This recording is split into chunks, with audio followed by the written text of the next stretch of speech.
Again, I am Eric Adams, Brooklyn Borough President, and I'm joined here by Ms. Saps, who is the mother of Glenn Gray, a post office employee. And we want to just really talk about the horrific incident that took place with Glenn. But first we want to prep the conversation with a video showing the actual arrest. What happened that day, Glenn was carrying out his normal duties as an employee of the United States Postal Service. And at the time he was exiting his truck, a vehicle passed by him, almost striking him. He made comments to the vehicle, as any New Yorker would do. The occupants of the vehicle stopped, backed up while he was crossing the street, delivering a package. They followed him across the street, and that's what the video will picked up at. As you see, he's in uniform, and he is holding the actual mailbox, or the actual box that he was delivering. And we're going to go to the video.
So as you can see, the mail truck was left at the scene, unsecured. Glenn was arrested, brought to the precinct. He was subsequently issued a summons in hopes of sweeping this under the rug. It is not a crime for someone to voice outrage after almost being struck by a vehicle. Members of the New York City Police Department must understand that there's someone that used to live called Steve Jobs. He invented this thing called iPhones. Millions of people purchase them, and they take pictures of cops who do things that are wrong. This is a relic of the past. The mayor and police commissioner have made great strides to send a strong message of the expectation from police officers. Nowhere in the new training does it state you should arrest an on-duty postal employee merely for voicing his concern about being struck or almost struck by a vehicle. This is unacceptable. During the previous administration, arrest was the only way that issues were resolved. Our officers are supposed to be empowered with conflict resolution skills so that they can have a conversation to resolve conflicts, that it does not escalate to an arrest.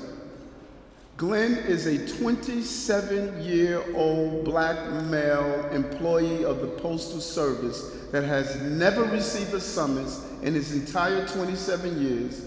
He has never been arrested, has never had any negative encounters with the police. What the police department is failing to grasp is that when a young person that's innocent during their early adult years, when they are arrested, it is traumatizing. It is not business as usual. It is not, well, he was just arrested. What's so big about that? It is traumatizing to be arrested. They traumatized Glenn. And then while driving to the precinct, in their heightened state of anxiety, they strike the rear of a vehicle while refusing to buckle him in, and he received additional injuries while being transported to the precinct. And then when community activists go to the precinct to speak with the commander and speak with others there, they're treated in a disrespectful and discourteous fashion. The real trouble of this incident is that at the scene was a lieutenant. The lieutenants and sergeants are first-line supervisors. Their role is not to engage in the high energy, but to supervise the scene. This could have been another Eric Gardner situation if Glenn would not have responded as calmly as he did. Haven't we learned from Staten Island that when supervisors are on the scene, that they should take control? Why did the RMP stop in the first place? Why did the police officers exit the vehicle in the first place? It is not a crime to state that you're angry at someone that almost hit you. That is not a crime.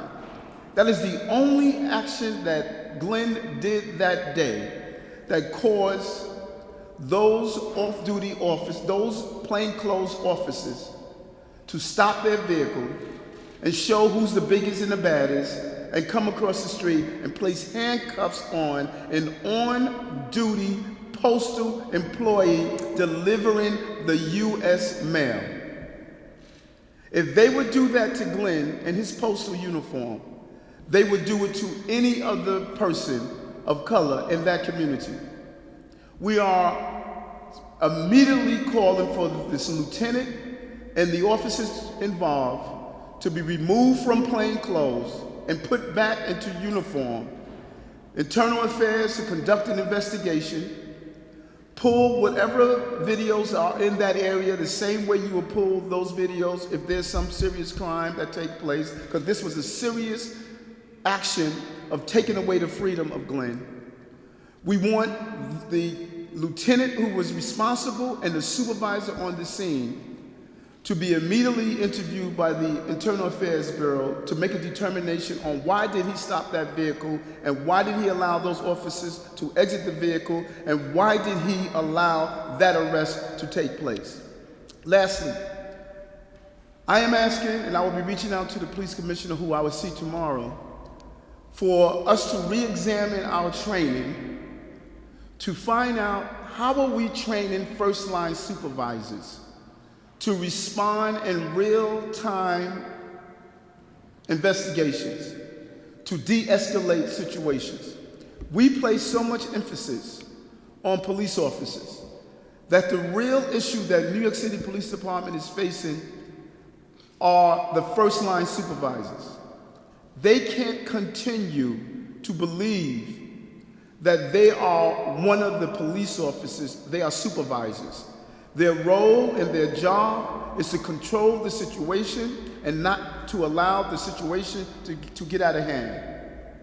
And I want to be clear, this is not a reflection on the thousands of police officers who do their job correctly and appropriately. It's not a reflection on the major steps that the mayor and the police commissioner both have made over the last few years.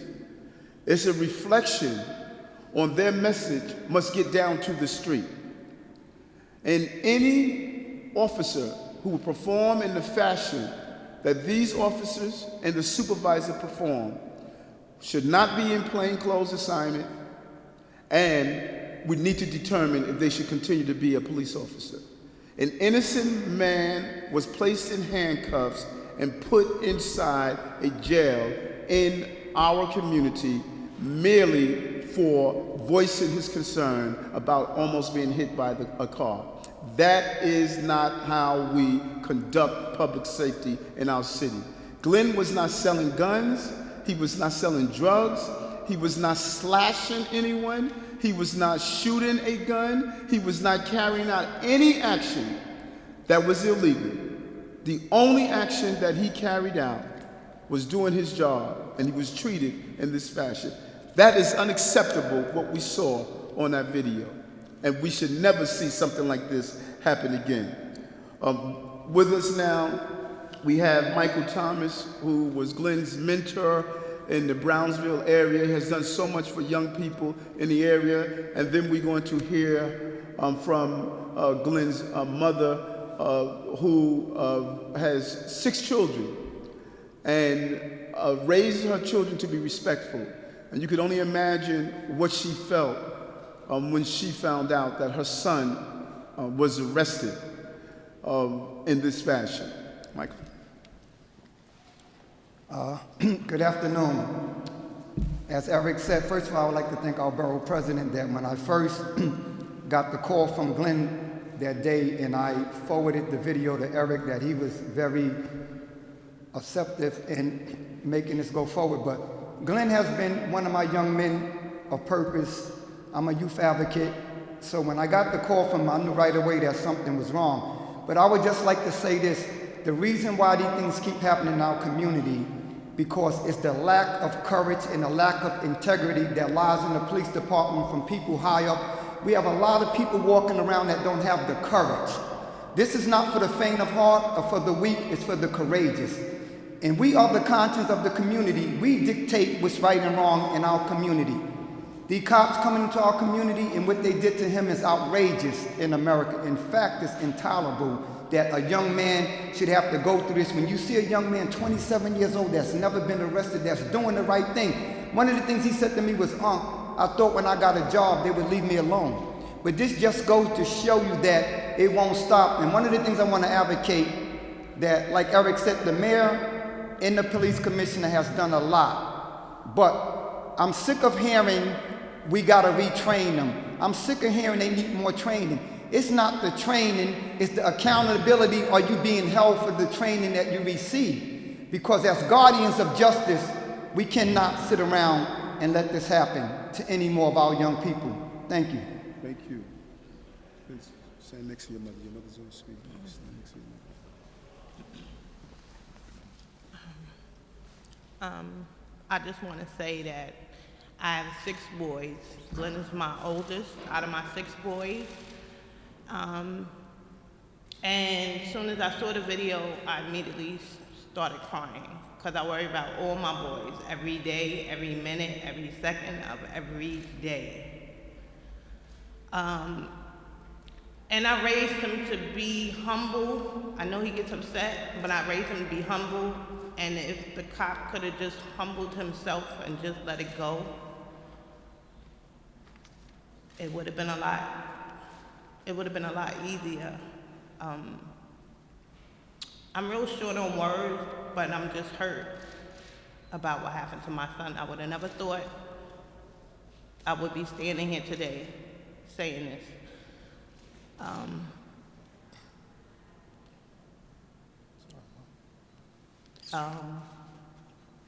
I'm just sorry that it happened, and I don't want it to happen to anybody else's son. And I'm just sorry. I'm like at a loss for words right now. It's all right. It's okay. Thank you.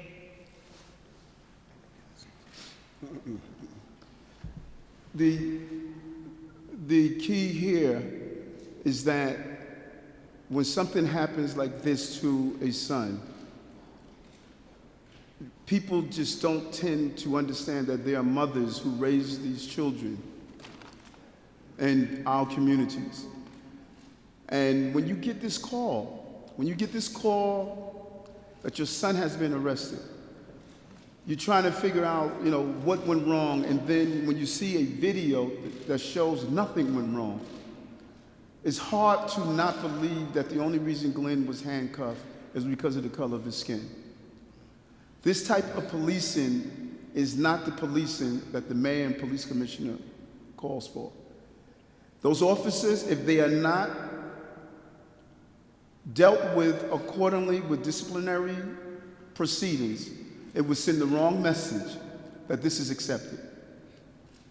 They must be dealt with swiftly and firmly. And if they aren't, then we are not serious about turning the corner on police reform. The first step of police reform is to ensure those who violate the freedom of innocent people are dealt with swiftly and firmly. That's our call today. That will be my conversation with the police commissioner tomorrow. That will be my conversation with the mayor's office. We must send a strong message that innocent people should not be put in handcuffs and taken to a precinct and then attempt to cover it up. That can't happen. It's unacceptable. This was one step away from being what happened in Staten Island. The reason that sergeant in Staten Island was brought up on disciplinary charges is because she did not control the situation. This lieutenant failed to control the situation. He needs to be held accountable. That's the number one problem we're having in the New York City Police Department now as we move towards reform. Ensuring that the lieutenants and the sergeants who are first line, when they respond to the scene, they must control the scene in a scenario. This lieutenant failed to do that, and he needs to be held accountable for it. Because of the pending litigation, Glenn is in consultation with his attorney. He's not going to respond to anything at this time. If you have any other questions, we are open to answering those questions. You mentioned something about their attempt to cover it up. Could you just elaborate on that? When members of the community responded to the precinct to find out, to get a copy of the accident report and other reports, they were told, well, we thought we were going to just let this go away. Why are you trying to make it more than it is? Let's just let it go away. That's not acceptable. You don't bring someone in the precinct. When a person is placed in handcuffs and not free to leave, he is technically under arrest. They arrested him. And if because of that arrest, we want it to be investigated fully. Just to go Yes. along with that, they say they didn't arrest him. Is that what they're trying to maintain? A summons at the scene of an incident is in lieu of arrest. A summons back to the precinct, you place them under arrest. And so their argument was that, as you saw in the video, they said he was resisting arrest. They said that he was disorderly, and they said that he was obstruction government administration. You saw the video. I saw a young man that was just asking a question, and if you didn't hear, in the video they told him, give me your ID. He said, my ID is in the truck. They wouldn't even let him go to the truck to get the ID. He was poised. He responded the way we tell people to respond to the police. If he would have been acting in a manner that was disorderly, we would have had another Staten Island. As you saw, those officers, even when he was leaning up against the car, the officer jerked at him. You saw a lot of tension. As soon as I saw the video, I said, this is a problem. This is a problem. That video spoke volumes to me as a former captain of the mindset of those officers who were there. They were not there to resolve a situation, they were there to escalate. And he was smart enough, Glenn was smart enough not to feed into the escalation. So many young people are not that smart.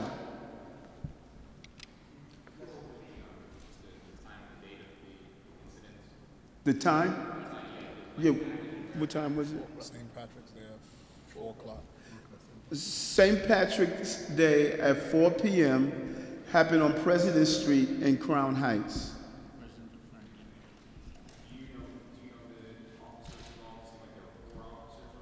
Yes, and one of them was a lieutenant.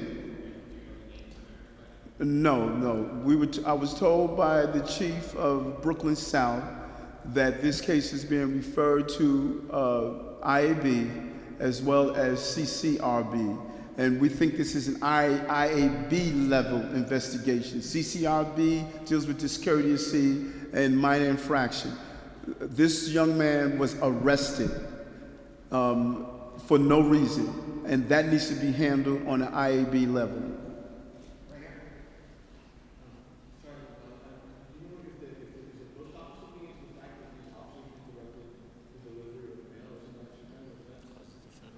I am hoping they are doing that. I believe that there may be some federal violations. Number one, leaving that truck unsecured.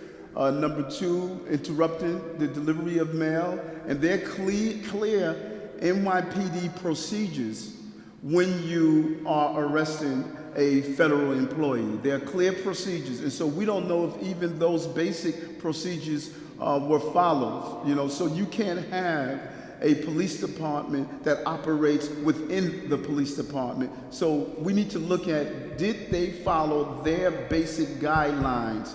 If you are not trying to cover up something, you're going to follow the procedures. You're going to make the notifications, you're going to reach out to the people involved and make sure that everything was done correctly. We don't believe they did that in this case.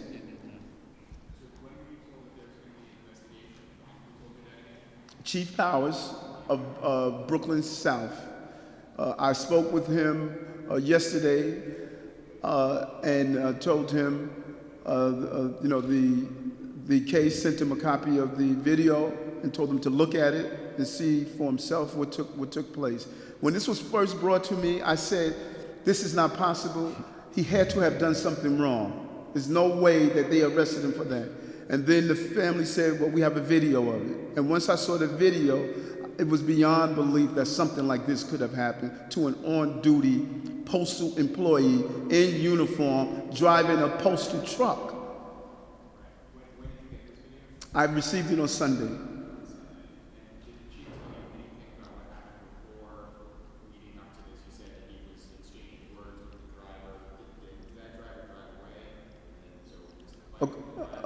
According to the chief, the lieutenant and the officers involved stated that he was loud and boisterous. I don't know what that defines to. That doesn't reach a level of arresting. I saw a very poised person in that video.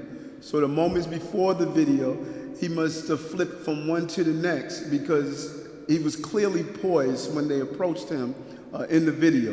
And even if they almost hit him, they were in an unmarked car, he has no idea who they are. If he made comments towards them that they almost hit them, that is not a crime. And we need to be clear on that. As I asked the chief, tell me the action that led to the officers stopping their vehicle, backing up, getting out of their vehicle, and approaching him. Was he carrying out a criminal action for them to do that? Were they conducting an investigation? If this was a car stop, understandable. If this was a case where they thought that he was carrying a weapon inside that box, understandable. But there was no reason for them to stop their vehicles, exit their vehicle, and approach him. There was no reason for that.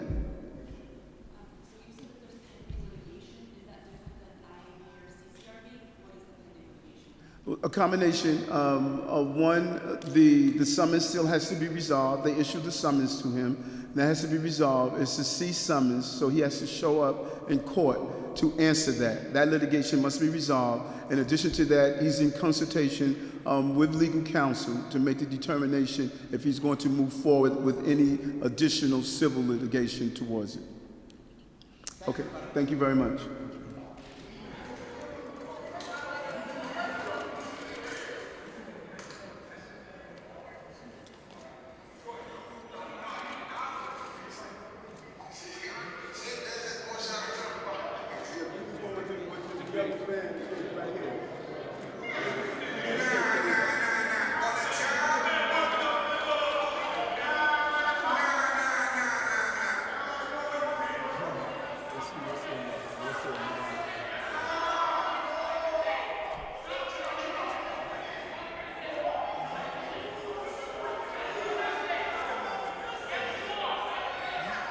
He said stop resisting. He said listen, I'm not resisting.